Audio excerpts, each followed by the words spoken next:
Non, là en ce moment, il y a beaucoup trop d'actualités. La soundtrack du film Spider-Man qui est sorti, faite par Metro Boomin. Gunna qui a enfin sorti un morceau accompagné d'un clip où il répond aux personnes qui l'accusent d'être un rat. Il y a aussi une news sur YNW Melly, je ne vous en dis pas plus. Même du côté rap français, il y a pas mal d'actualités. Le gagnant de la saison 2 de Nouvelle École, il est impliqué dans une sale affaire. Il y a aussi Zola qui a été arrêté. Dadju a voulu se taper avec un fan sur scène. Bref, je vais tout expliquer dans cette vidéo, donc sans plus tarder, let's go pour les news. L'été arrive bientôt, profitez-en car We Are Shy Nation a mis une offre intéressante et pas mal de nouveautés. Donc si tu veux briller sous le soleil, c'est le moment. Il y a l'offre essentielle en ce moment, c'est tout simple. Tu mets 2 produits de la catégorie essentielle dans ton panier et l'un d'eux sera offert. Par contre, s'il n'y a aucun produit qui t'intéresse dans la catégorie essentielle, tu peux aller dans une autre catégorie. Par exemple, il y a cette chaîne qui t'intéresse, tu veux prendre ce pendentif, tu le mets dans ton panier et avant de valider ta commande, tu rentres le code BLACKTRAP30 et tu auras droit à une bonne réduction. La livraison est gratuite dans tous les pays et n'oubliez pas que vous pouvez payer en plusieurs fois. Le rappeur Zola a été arrêté jeudi matin pour sa participation à un rodéo et une agression envers un automobiliste. Les informations ont été rapportées par Europe 1. Zola est déjà connu des autorités pour des délits de droit commun. Il est dit que Zola était au volant de sa voiture de sport, une Dodge Charger SRT. Il a conduit de manière dangereuse et commis plusieurs infractions au code de la route sur une distance d'une dizaine de kilomètres. Il aurait conduit à grande vitesse, effectué des dépassements dangereux et participé à des rodéos. Lorsque Zola s'est arrêté à un feu de signalisation, un autre automobiliste a souligné sa conduite dangereuse. Zola n'a pas bien réagi à ces remarques, a rattrapé et bloqué la voiture de l'automobiliste, puis l'a menacé avec une batte de baseball. Il a frappé le pare-brise de l'automobiliste, l'a cassé, puis est remonté dans sa voiture et a pris la fuite. Les forces de l'ordre ont mis en place un dispositif de recherche et ont réussi à localiser et arrêter Zola jeudi matin. Le gagnant de la 2e saison de l'émission Nouvelle École, Youssboy, a été accusé de multiples VIOL par une jeune femme de 26 ans. Youssboy, de son vrai nom, Youssef Keita, serait impliqué dans des incidents qui auraient eu lieu entre fin 2020 et début 2021. La femme, qui souhaite être appelée Capucine, a déposé une plainte en août 2022. Elle allègue qu'elle a été victime d'un premier VIOL fin 2020. Selon ses propos, malgré avoir exprimé sa douleur et demandé à Youssboy d'arrêter, celui-ci n'a pas respecté sa demande. Il s'est défendu en affirmant qu'il n'avait pas entendu sa requête. En février 2021, elle déclare avoir été de nouveau lévio, cette fois dans un ascenseur. Elle explique avoir été surprise et ne pas s'être débattue. En mars 2021, alors qu'ils passaient la soirée ensemble à regarder Netflix, Youssboy aurait tenté de l'embrasser malgré ses protestations et aurait de nouveau tenté d'avoir une relation sexuelle avec elle. Quelques semaines plus tard, Capucine aurait découvert qu'elle était enceinte et aurait subi un avortement volontaire.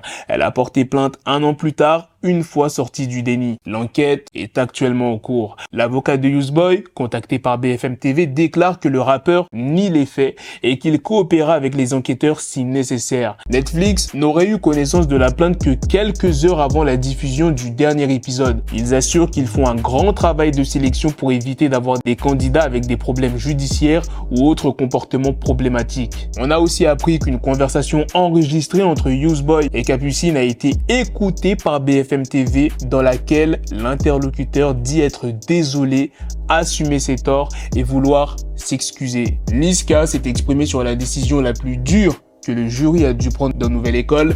Il dit « Toutes saisons confondues, c'est bébé Jack parce qu'il avait un gros niveau. Mais malheureusement, au clash, la sélection s'est faite naturellement. L'émission Nouvelle École sur Netflix aura le droit à une saison 3. Le casting est déjà ouvert. Après plusieurs mois sans avoir rien sorti, Gunna a sorti son premier morceau accompagné d'un clip depuis sa sortie de prison. Et il a lâché pas mal de petites piques. Il dit dans le morceau « Toutes les personnes qui parlent sur mon nom pourraient avoir de vrais problèmes. Nous ne sommes pas les mêmes, tu n'es pas sur mon chemin, j'ai ma propre voix. À faire n'importe quoi, je vois des Renois tomber de haut. Bande de lobsa, vous m'avez mis au milieu des rumeurs. T'as retourné ta veste, mais pourtant, t'es en business avec un rat. » Pour moi, cette phrase, elle est clairement adressée à Lil Durk, qui avait insulté Gunna de rat dans l'émission de DJ Academics récemment. Et quand il dit dans le morceau Gunna, t'es en business avec un rat, il parle du moment quand Lil Durk voulait faire un combat avec 6ix9ine pour je sais plus combien de millions de dollars, je crois 50 si je dis pas de bêtises. Et 6ix9ine avait refusé l'offre de Lil Durk en disant que en ce moment t'es en pleine promo pour ton album qui va sortir. 6ix9ine avait dit qu'il était prêt à le faire gratuitement à Miami, je crois dans une chambre d'hôtel, il avait dit. Bref, je me rappelle plus trop parce que ça date un peu de plusieurs jours. Et ce mec qui est comme ton frère, personne n'en parle. La ville le voit bien, j'ai dû rédiger des faits. Tu continues de marcher avec un gars qui n'est même pas ton partenaire. J'entends des mecs qui parlent,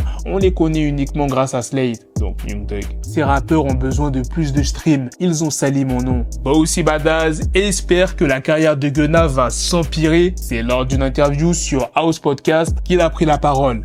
Je pense que Gunna pourrait être fini, à moins qu'il n'aille probablement dans un autre pays.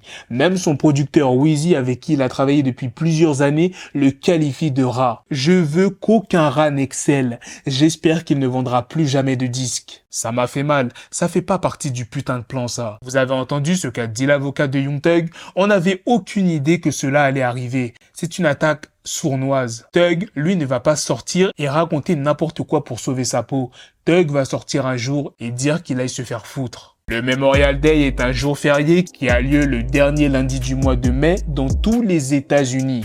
Il rend hommage aux membres des forces armées des États-Unis morts au combat, toutes guerres confondues. Ce fut un week-end de 3 jours violents et mortels du Memorial Day à Chicago avec au moins 53 blessés par des armes à feu et 11 morts. C'est ce qu'a déclaré la police. Les victimes des fusillades sont âgées de 2 à 77 ans et 7 des 11 meurtres par balle se sont produits samedi. Depuis le 1er janvier 2023, 239 personnes ont perdu la vie à cause des armes à feu seulement à Chicago. Lil Durk a offert une chambre d'hôtel pour un mois, un téléphone et de l'argent à un sans-abri qui écoutait All My Life dans sa tente. Vous le savez tous, il y a quelques mois, le partenariat entre Kanye West et Adidas a été rompu. Cette rupture a eu des conséquences financières considérables pour Kanye West, le faisant même perdre son statut de milliardaire. Plus récemment, un juge fédéral de Manhattan a rejeté une demande d'Adidas qui voulait obtenir une ordonnance d'urgence pour geler les 75 millions de dollars toujours détenus par la marque Yeezy. Adidas a fait valoir que le rejet de cette ordonnance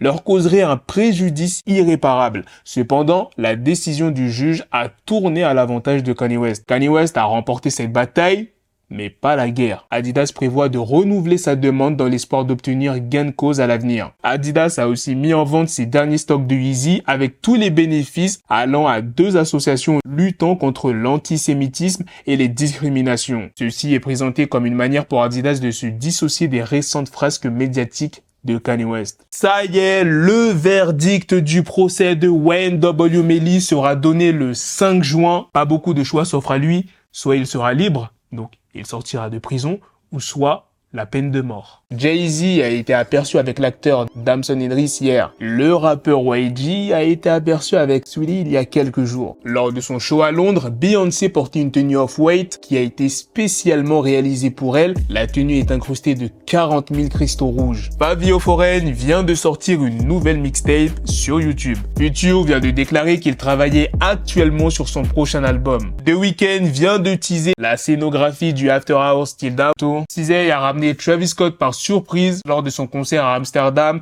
hier soir. Il y a le morceau Joe qui est sorti de Franglish avec Hamza et Aya Nakamura. RSCO a annoncé que son prochain album est actuellement en préparation. Ça y est, Jul a dévoilé la tracklist de son album C'est quand qu'il s'éteint. Il y aura Double, Nia, Vakra ainsi que d'autres artistes. L'album sortira le 9 juin. Freeze Corleone et le 667 seront en concert au Zénith de Paris le 24 et 25 novembre 2023. Le 24 pour le 667 et le 25 pour Freeze Corleone. Dadju était prêt à se battre sur scène avec un fan. Le rappeur suisse Makala a donné une conférence de presse dans laquelle il s'en prend à Booba. Je sais que la compétition est rarement assumée dans le game, pourtant quand tu écoutes les sons, il y a tout le monde qui dit qu'il fume tout le monde. À l'heure actuelle, devant vous tous, je vais défier Booba. Je sais que c'est un compétiteur, je sais que c'est quelqu'un qui a la dalle. Aujourd'hui, il doit un peu s'ennuyer, mais je sais qu'il y a quelqu'un qui peut rallumer cette flamme. Faire un truc. Ce que je propose à Booba, c'est lui et moi sur le même track. Rap, pas d'autotune, parce qu'on pourrait le faire avec de l'autotune. Pas d'autotune, juste lui et moi on rappe. Et on regarde qui est le plus fort à l'heure actuelle entre lui et moi. Parce que moi, ça m'intéresse pas d'aller faire des petits combats. Le combat où je peux fumer le gars facilement, je ne vais pas me donner à 100%. Il faut un combat légendaire. Pour le moment, Booba n'a pas répondu à ce défi. Les artistes Dala et Bilton ne sont plus signés sur le label de Booba 92i depuis un bon petit moment. Booba a tenu à s'exprimer à ce sujet dans une vidéo postée sur Twitter. Du Bilton par-ci, du Bilton par-là, on va faire court. Avant que tout le monde raconte ses fables. Parce qu'apparemment, c'est parti sur des énigmes. Il n'est pas satisfait du travail qu'on a fait pour lui en tant que producteur. Tout simplement, il estime qu'on n'a pas assez fait pour lui, donc humainement ça s'est mal passé. Donc nos chemins se séparent, c'est tout. Enfin. Et souvent, par contre, les artistes ont tendance à à tenir les producteurs responsables pour leurs échecs ou leurs petits résultats. Mais c'est pas forcément le cas. Donc force à lui, force à eux. 31% des Français se retrouvent avec 100 € de reste à vivre dès le 10 du mois. L'humoriste Guillaume Batz est mort à l'âge de 36 ans. La cause de son décès n'a pas encore été annoncée. Le maire de Grenoble, Éric Piolle, propose la suppression des jours fériés chrétiens pour les remplacer par des jours fériés liés à la République, aux révolutions, à l'abolition de l'esclavage, aux droits des femmes ou des personnes LGBT. Voilà les gars, c'est la fin de cette news, c'est aussi la fin de cette vidéo. Dites-moi dans les commentaires qu'est-ce que vous en pensez de toutes les news que je vous ai présentées dans cette vidéo. Sur ce, on se donne rendez-vous très prochainement pour d'autres vidéos news. Prenez soin de vous la famille. Peace!